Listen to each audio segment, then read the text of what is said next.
కానీ ఆ రోజు కూడా ఒక మాట చెప్పాను, ఇది గౌరవ సభ కాబట్టి ఈ సభలో నేను ఉండలేను, మళ్ళీ ప్రజాక్షేత్రంలో గెలిచి గౌరవ సభగా చేసిన తర్వాతనే ఆ సభలో అడుగు పెడతానని వచ్చాను.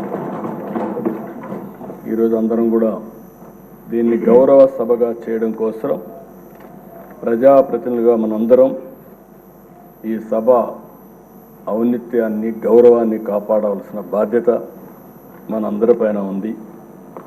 ఇక్కడుండే నిన్నటి వరకు మీరు ఏది మాట్లాడినా చలామణి అయింది, కానీ ఇప్పటి నుంచి ఆ కుర్చీలో కూర్చున్న తర్వాత ఆ కుర్చీ గౌరవాన్ని కాపాడుతూ మీ గౌరవాన్ని పెంచే విధంగా మీరు ముందుకు పోవాల్సిన అవసరం ఉందని చెప్పి కూడా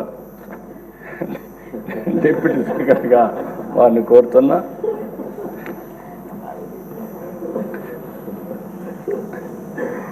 ఇంకొక పక్కన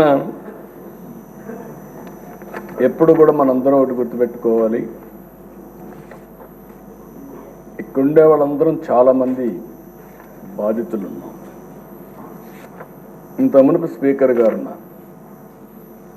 స్పీకర్ గారు ఆ వయసులో ఉంటే ఆయన రాజకీయ అనుభవం కూడా అపారం. 83 నుంచి రాజకీయాల్లో ఉన్నారు. 7 సార్లు ఎమ్మెల్యే అయ్యాడు. అలాంటి వ్యక్తి మీద అటెంప్ట్ రేప్ కేసు పెట్టారు. అంటే ఏమన్నా నాకైతే అర్థం కావడం లేదు. ఇప్పుడు ఆయన అదే బ్యూటీ ఆఫ్ డెమోక్రసీ, ఆయన ఇప్పుడు స్పీకర్. అదే మాదిరిగా ఈయన్ని చంపేయాలనుకున్న ఆయన ఇప్పుడు deputy speaker. Can you imagine this? అందుకే ప్రజల్లో ప్రతి ఒక్క విషయాన్ని వాచ్ చేస్తారు.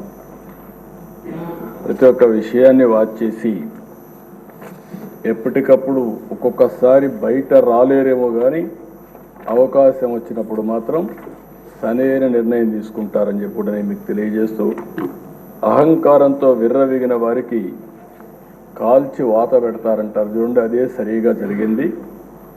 ఆ రోజు మాట్లాడినప్పుడు వై నాట్ 175 అంటే వై నాట్ 175 కాదు, నీకు ఇచ్చేది 11 అని చెప్పి 11 సీట్లతో గెలిపించారు. ఇంకొక పక్క ఇదే సీట్లో నేను చూశాను, మీ ప్రతిపక్ష స్థానాన్ని తీసేస్తామని చెప్పి హోదా తీసేస్తామని మాట్లాడారు.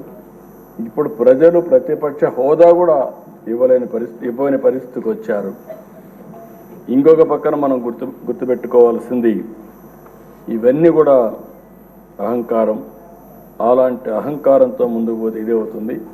నా చరిత్రలో 2 సార్లే ప్రతిపక్ష హోదా అనేది నాయకులు ఇచ్చేది కాదు, ప్రజలు ఇచ్చేది.